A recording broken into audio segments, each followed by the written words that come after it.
Yo!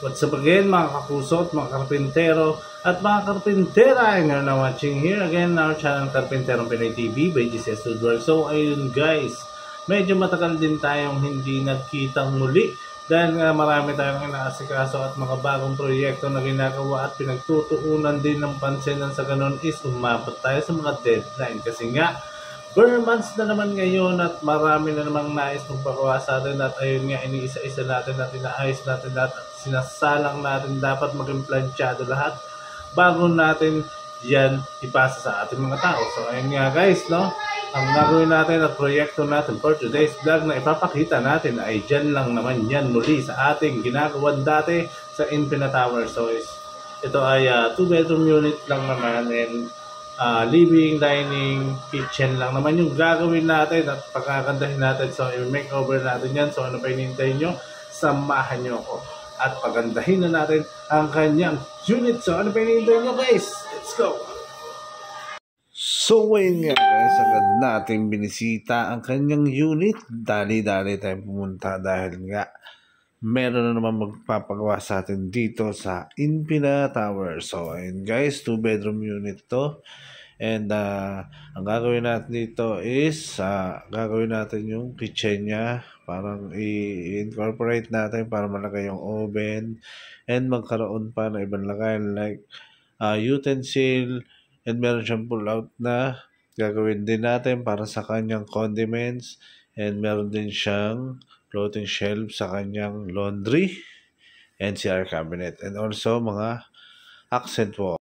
So ayun guys, proceed na tayo sa ating design. So sa mga hindi pa po nakakapag-subscribe, subscribe na kayo sa ating channel. So ito yung mga gagawin natin dyan guys. So medyo marami rin. Ito isa-isa natin. So dito, as you can see, yung living area lang yung ginawa natin ng plot. So ito, gagawin lang natin kasi dapat is TV rack and kitchen. So i-modify lang natin yung kitchen para sa kanyang oven and microwave. Then habang ginagawa natin yon, so nagkaroon ng additional. So makikita nyo kung ano yun. Mamaya ipapakita ko sa inyo. So eto na guys, yung mga accent wall niya. Ito, floating shelves niya, andyan. And ito yung kanyang kitchen and TV rack. Then afterwards, yan, CR cabinet. Yung TV rack pala, nandun pala yung kanyang panel board. Then TV rack, then nagkaroon siya ng additional. So ayun guys. As you can see, ayun yung loob, and ito yung labas, ref cabinet. Then magkakaroon niya ng parang utility cabinet. Then dito sa kanyang left side ng extension, magkakaroon naman siya ng parang condiments cabinet. So ayun guys, ano pa hinihintay nyo? So ito naman guys, sinimulan na natin yung bakbakan syempre dito sa ating wood workshop. Nang sa ganun is ma-deliver natin sa tamang oras ang kanyang mga pinagagawang mga cabinet. So ayun guys, proceed na tayo dito at ito na nga, sinisimulan na natin muna i-fabricate yung mga cabinet na pinagawa niya. Then after that, ilalaminate naman natin yan. Then sunod, syempre, babalutin and then i-deliver after. So nandito na nga tayo guys, meron kasi siya ditong backsplash. So, kinabit na natin yung backsplash niya habang ginagawa yung mga cabinet niya doon sa ating wood workshop. And dito is gagawin muna natin ang kanyang backsplash and ceiling work. So, hiwalay naman yan. So, ito, nakabitan na rin natin ang ilaw. Ayun guys, kitang-kita nyo naman. Ang ginamit pala natin ditong backsplash is subway tiles. And may approval naman yan ng ating client bago natin yan ikabit. So, ayan, nakabit na rin yung kanyang range hood. So, meron tayong extension dyan. Makita nyo mamaya kung paano ang mangyayari. So, eto nga guys, naglalaminate na tayo. Ito, nakat na rin natin. So, ididikit na lang natin yan. And yung iba is tapos na. And nakabalot na, ayan, and ready na tayo sa ating delivery. So, abang-abang na lang tayo dyan guys. Ano pa hinihintay nyo? Sakay na natin yan. I-load na natin yan sa ating Lalamove.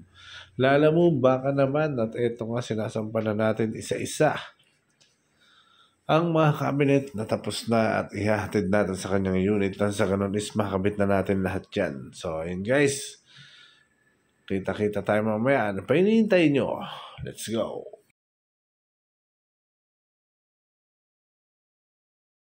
At dako na nga tayo. So, ito na yung mga natapos natin sa ating pag-install dito sa kanyang unit.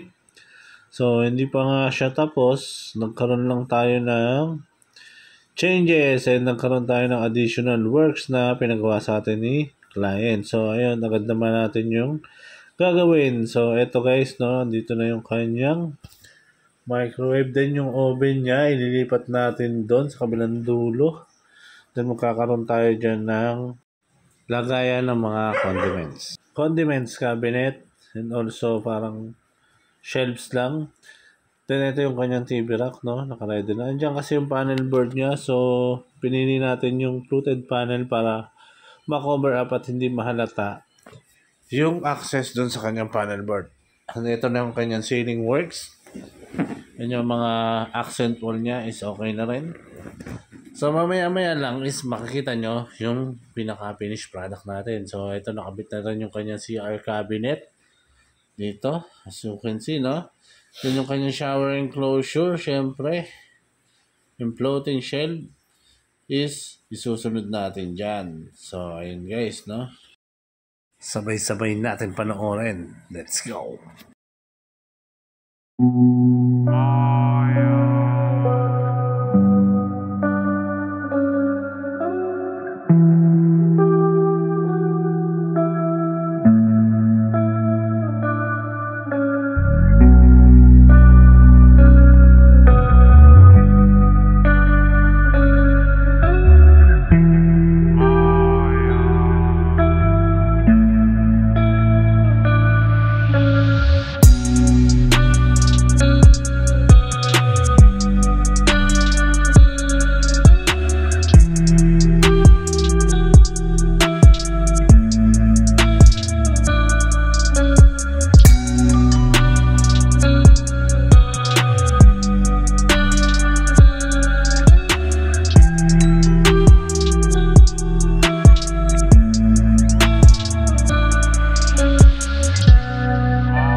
So, ayun nga guys, natapos na naman natin ang ating proyekto dyan sa Infinite Tower. So, although hindi na niya pinagalaw ang kanyang mga bedroom, so yung living, dining, and kitchen niya naman is agad niyang pinagwasad at ating pinaganda at nasunod naman lahat ng gusto ng ating client. Kaya sa mga gustong magpaganda at gustong magpagawa ng inyong mga condo unit or tahanan, syempre, maaari nyo kaming i-message. PM nyo lang kami. Dito lang yan sa DCS Woodworks or else pwede naman kayo sa aming backup page kung di nyo naman kami makontak dyan. Dito lang yan sa DCS Woodworks and Fit Out Carpinterong Pinoy TV backup page. Syempre, gusto nyo naman pumunta, syempre dito lang yan sa ating wood workshop. Puntahan nyo kami dito, bisitahin at gusto nyo makita kung paano ginagawa ang bawat proyekto.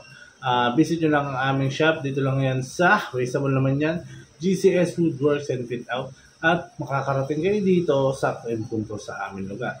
So ayun guys, sa mga hindi po nakakapag-subscribe, tulungan nyo kami iangat ang bandila ng Pilipinas pagdating sa woodworks.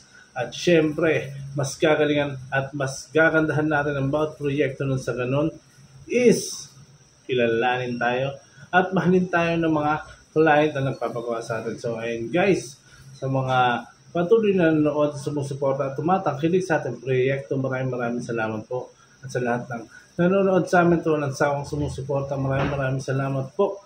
Hanggang sa muli, shoutout sa lahat ng OFW at sa lahat ng karpintero sa buong mundo. Hanggang dito na lang, sana nagustuhan nyo ang vlog natin for today. Break it down.